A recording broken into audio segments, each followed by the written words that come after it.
La directrice générale de l'UNESCO, Audrey Azoulay, a dans le cadre de sa visite en République du Congo procédé ce mercredi 14 octobre 2020 au lycée Révolution à l'inauguration d'un studio de production des cours virtuels ainsi qu'à la chaîne de télévision à domicile. La pandémie du coronavirus Covid-19 a engendré une crise dans différents domaines, dont l'éducation, provoquant ainsi la fermeture des établissements scolaires au Congo. Afin d'assurer le respect du droit à l'éducation et d'assurer la continuité pédagogique, sur les recommandations de l'UNESCO, le gouvernement a mis en service une chaîne éducative qui assurera la diffusion des cours en ligne. En tant que plateforme d'hébergement et de diffusion, la chaîne éducative web radio et télé l'école à domicile utilise les réseaux sociaux pour diffuser des cours en audiovisuel, mais aussi des documents, émissions et informations à caractère éducatif. Elle dispose, outre le studio radio, d'un plateau technique conçu de façon à permettre l'interactivité par webinaire. Ce plateau technique comprend un studio pour la diffusion en direct et un studio pour la diffusion en différé.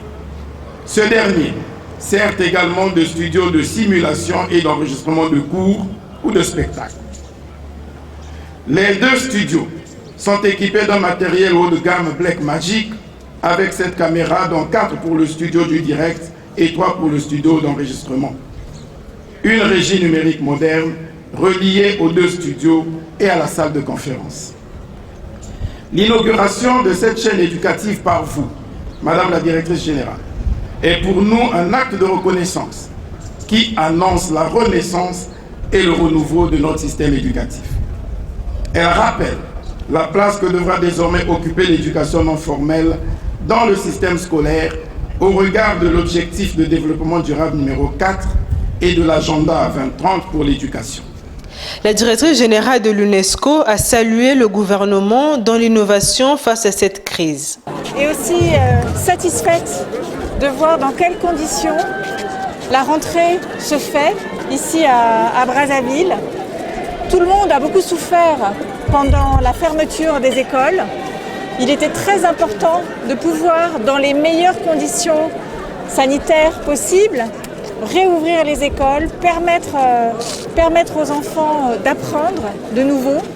Et j'ai constaté à la fois l'engagement du gouvernement que je savais, que je connaissais, car nous avons travaillé ensemble pour cette planification, qui a dès le début pris la mesure de l'enjeu que représentait l'éducation pendant la pandémie. Et de tout ce qui a été fait et qui continue d'être fait aussi pour l'enseignement à distance. Parce qu'il y a ici énormément d'élèves, mais il y a aussi beaucoup d'élèves qui n'ont pas cette chance, qui sont dans d'autres parties du pays, ou parfois en alternance. Et on a appris de cette pandémie qu'il y a des choses qu'on peut faire aussi à distance. C'est une voie d'avenir, c'est une voie complémentaire à l'école en présentiel. Et c'est ça aussi que je suis venue saluer à travers le studio pour la radio et la télévision d'enseignement à distance. À noter que Madame Audrey Azoulay a procédé également au sein du lycée de la Révolution à la visite et à l'inauguration du laboratoire de microsciences.